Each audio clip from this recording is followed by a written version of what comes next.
So I'll just pick up here in section 11 of Plutarch's Life of Pericles.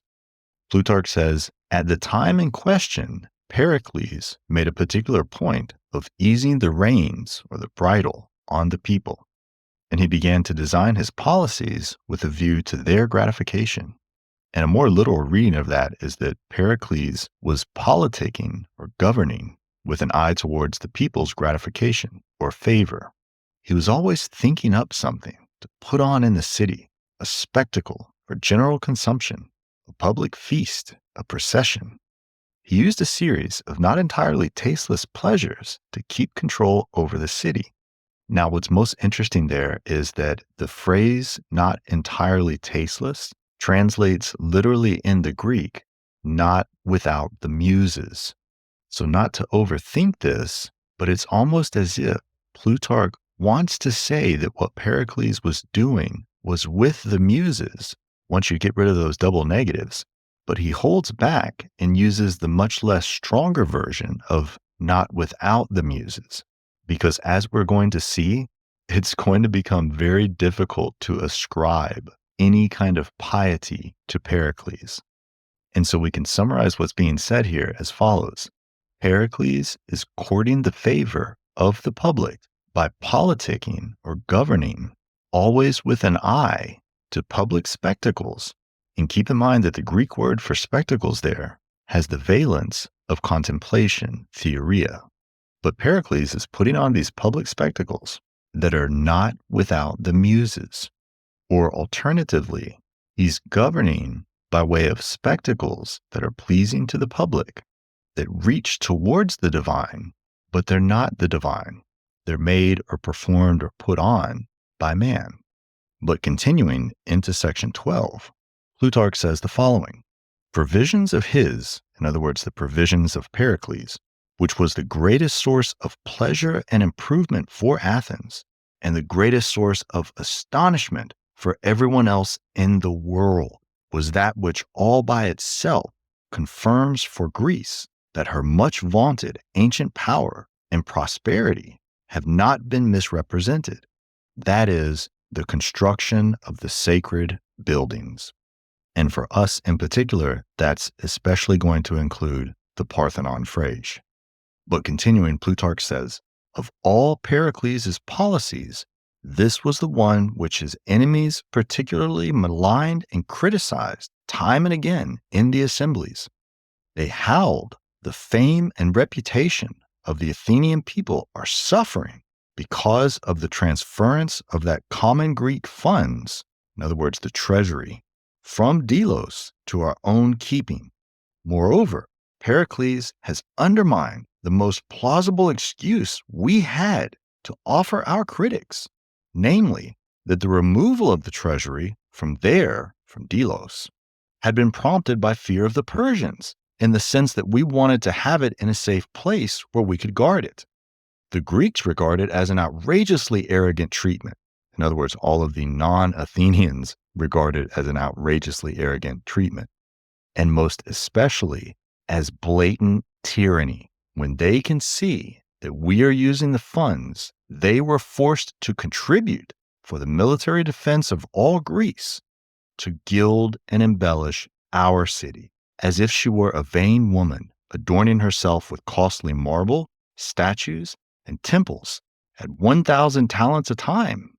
What Plutarch is telling us is that the greatest way in which Pericles pandered to the people of Athens was in the construction of these great buildings, and in particular, the Parthenon phrase, with the money that Athens was bringing in as tribute from all the rest of Greece, in other words, from all the other peoples of Greece, given to Athens, and only to be used for the building up and strengthening of the military in defense of all of Greece, of all the peoples of Greece, against the Persians, in case they are to invade again, so that Athens can lead the charge against them, the Persians, in defense of all of the people of Greece.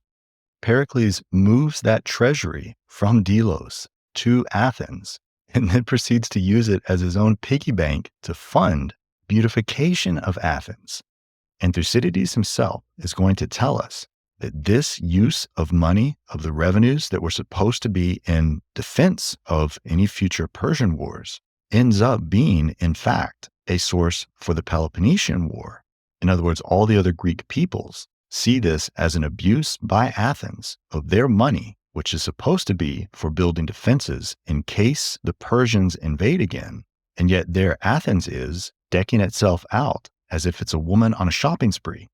Now, the imagery there of a vain woman, or more specifically, effeminacy amid greatness, or probably better stated, amid the kind of blurring of the beautiful and the good that we would otherwise call greatness, that's extremely important. And it's going to arise again, and most especially in Machiavelli. But that's in the series that I'm doing on the transformation from pre-modernity to modernity, and the question of Christianity as these understandings of virtue begin to change. But I just want to point that out here because it is extremely important, and it gets to the deepest philosophical meaning of the saying that you sometimes hear that hard times produce hard men, produce good times, produce soft men, and then soft men produce hard times. And then the cycle repeats. But again, I can't get into it here. But there is an enormous amount of insight to be gleaned from any number of these great books on that topic.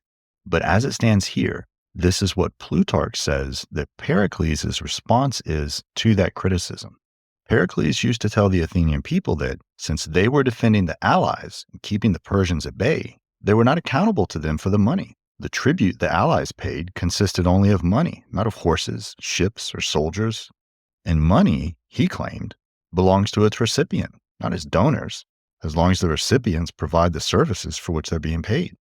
Moreover, he argued that once the city had been adequately supplied with military necessities, it needs to direct any surplus it has accumulated towards enterprises which, when completed, will bring eternal glory and while in progress, will provide immediate prosperity. And then there's the all-important clause.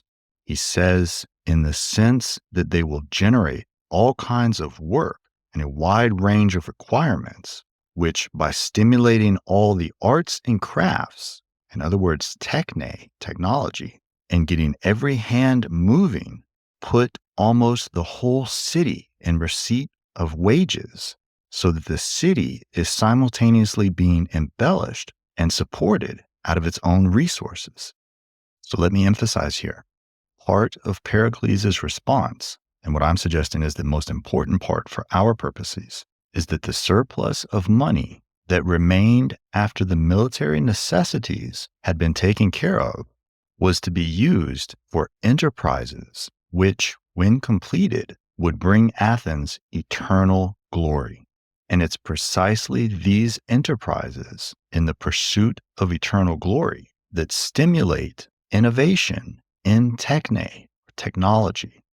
Now, I'm going to have a lot more to say about that here in just a moment after I read just a little bit more of what Plutarch has to say on this. But suffice it to say that right now, there's much more to what's going on here than the charge that Pericles is simply acting tyrannical. In fact, as we're going to see, a better way to understand what's going on right here is with reference to what Plato's Socrates in the Republic refers to as the feverish city. And I'm going to go into this in great detail in my series on Plato's longest dialogue, the Laws. But the short of it, for our purposes right here, goes back to what I had mentioned at the very beginning of this discussion concerning the relationship between mind and passion. Namely, when mind shows itself in the form of techne, or technology, that corrects for, or even caters to, man's passions in the form of a life more pleasurable, the equilibrium between what man can attain, or what he has, and what he desires becomes very unstable, especially when you account for the temporality of mind, which is to say, man's imagination that can project into the future, man's desires for the future, because that's exactly what is meant by enterprises. In other words, these promised projects going forward, because it's that promise that sits in the future that man doesn't quite yet have that causes this combination of mind and passion which is exactly this thing that we call the soul, to become feverish. Now, from Goethe into Spengler in the 20th century, that's going to become a philosophical concept. It's going to be known as Faustian man. But as we're seeing right here in Plutarch and Thucydides, the so-called Faustian man is nothing more and possibly something less than this problem that's located in both Thucydides and Plutarch here, with not simply Pericles or even Periclean Athens, but in fact this thing called Greekness that Thucydides has guided us into, and precisely because it is what separates the peoples of Greece, and in particular the Athenians, from not simply barbarism, but the universal barbarism that stood at the earliest times, which is to say that the fundamental flux, the motions and chance that defines all things, and even and especially all the human things, which is to say political things, is barbarism. And one never escapes that.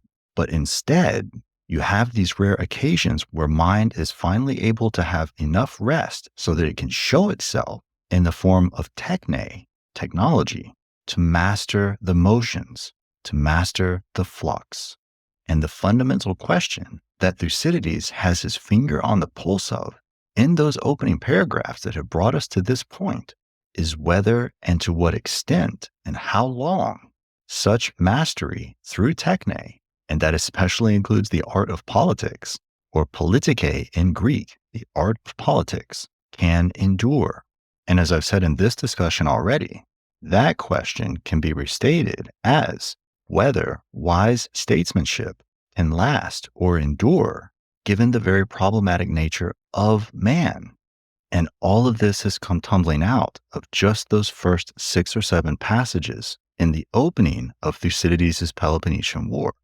And that really should blow you away, because here we are witnessing just how powerful these primary original pre-modern texts can be for showing us that the things that we often think are so new and novel were known very long ago, and not simply known, but wrestled with very significantly. And so let me phrase that more provocatively. What gets known in the 20th century as Faustian man, or in Heidegger with the question concerning technology, was known millennia ago.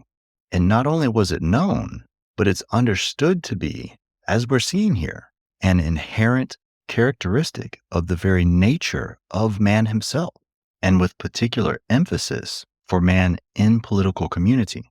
That political relevance is what's so crucial, because as we're waking up now to all of these various and seemingly existential problems with regard to our own politics today, these primary texts offer us guidance as alternatives to what we think are the solutions today. And so we really fool ourselves when we simply think that because of our technology today, none of these older texts have anything to teach us. Because as we're seeing, it's quite the opposite. These old texts, diagnosed at the most foundational level, which is to say human nature in political community, so very many of these problems associated with technology today that we think are unique to us. The science is certainly new, there's no doubt about that, but it's the nature of man with that combination of mind and passion and projecting it into the future as these various goals or enterprises that absolutely has not changed. In fact, the emphasis, our emphasis on the things we call STEM, science, technology, engineering, mathematics, have blinded us to that most foundational understanding of ourselves. And so this problematic combination that we call soul of mind and passion is the true core of this thing that we call the question technology. And again, we are seeing through this slow, careful, focused reading of Thucydides, with some admittedly long asides to Plutarch, that offers just as much insight into this problem of technology, if not more, because of the emphasis on self-knowledge in political community, than really anything that's been written ever since the advent of modern science. But that's where we're going with this series. And we'll see that really come out once we get to Machiavelli, Francis Bacon, Hobbes, Locke, Spinoza. But that's our own future enterprise here in this Technology and Nihilism series on my Athens Corner website. But let me read a little bit more of what Plutarch has to tell us here, because it's going to clarify that or support that even more. And so we're still in section 12, and Plutarch is describing Pericles' response to his critics. He says, campaigns abroad enabled those of the right age and degree of physical fitness to be well paid out of the common purse.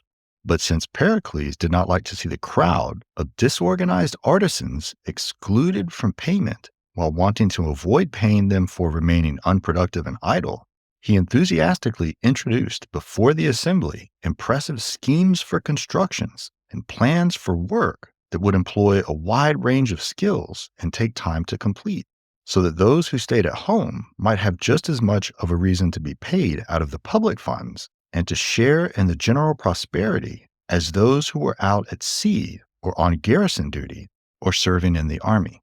Now let's pause for a moment just to assess here the significance of what's being said, because it's much more than just merely rhetoric meant to cover over dishonesty. The argument that Pericles is making is that in the same way that all of the soldiers are off and getting paid to defend all of Greece from a return of the Persians, those people in Athens who are not off at war need to be getting paid as well. And so think of it this way. Because all of Greece is paying Athens in particular to protect their freedom, Pericles is saying that, okay, we can do that. But in order to do that, it's also going to require that our non-soldiers don't fall behind in wealth in comparison to the soldiers who are gaining wealth. It would cause too much of an unrest in the name of injustice back at home in Athens. And the cost of freedom of all of Greece is that at the least, Athens is going to appear tyrannical over Greece. Now, whether they are in fact a tyranny over all of Greece in the name of freedom, that's also what we're going to find in Thucydides. And that, of course, is what makes it, again, so incredibly relevant, because the fundamental question we're seeing at issue here, and all because of greatness in Techne, is that because war is of necessity a profitable activity, these things that we call freedom and tyranny are not nearly as clear-cut as we might otherwise think.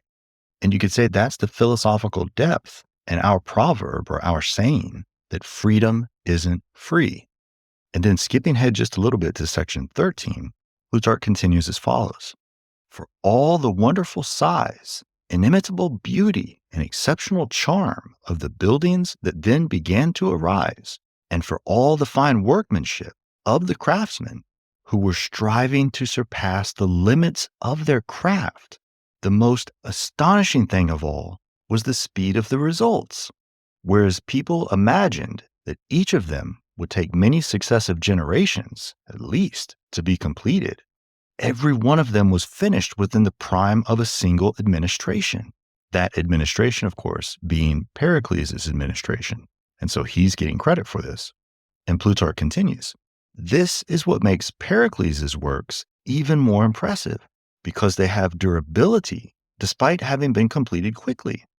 In terms of beauty, each of them was a classic straight away at the time. But in terms of vigor, each is a new and recent creation even today. And so a kind of freshness forms a constant bloom on them and keeps their appearance untouched by time, as if they contained an evergreen spirit and an unchanging soul mingled together. Now that last sentence right there is amazing. The constructions or the buildings through Techne, and again, especially the Parthenon Frege, were immediately recognized as classics despite their newness. And so amazing were they that they seemed timeless. And not even describing them as timeless is enough, because then Plutarch goes on to say that these products of Techne, artisanship, craftsmanship, were as if they contained an evergreen spirit, pneuma is the Greek there, and an unaging soul, the Greek there being psyche. So these creations of Techne were as if they contained within themselves both an always flourishing or evergreen spirit, pneuma, and an unaging, or perhaps better, undecaying soul or suke. In other words, the craftsmen, the artisans, or what we might call the technologists, have created life, and not simply life, but immortal life with the characteristics of perfection.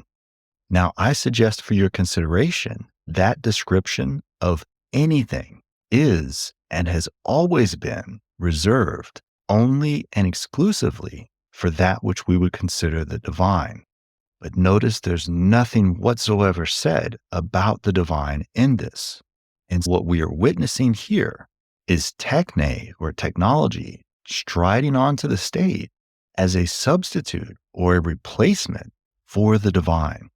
And in fact, these past few passages that I've read regarding Plutarch's description of Pericles' response to his critics can be understood as Plutarch's commentary on what's probably the most famous speech given in Thucydides by anyone, namely Pericles' funeral oration. And that's where all of this is leading us in Thucydides for the relevance of Thucydides for my entire series here on technology and nihilism. And so again, to emphasize, the greatness that is Greekness is the mastery over the fundamental flux or motions of all things, and especially those things pertaining to the human, as that mastery shows itself, most especially in terms of mind by way of techne or technology. And that leads to freedom. And as that freedom provides the occasion for mind to get even better in terms of techne, so more mastery over the motions, man becomes daring. And it's precisely in that daring that the peace provided by mind in techne begins to come unstable. In other words, the motions begin to arise again, unrest in the body politic, precisely because freedom begins to at least look a lot like tyranny, and claims of injustice begin to emerge.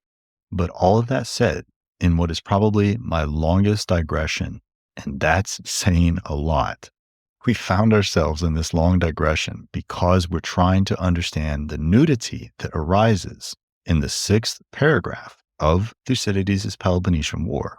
And all along, what I've said is that it's the Parthenon Frege that Pericles has commissioned for construction that's our best guide for understanding that nudity.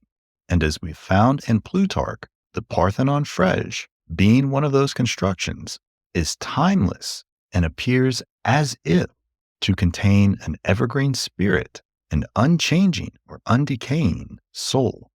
Okay, so let's talk about that combination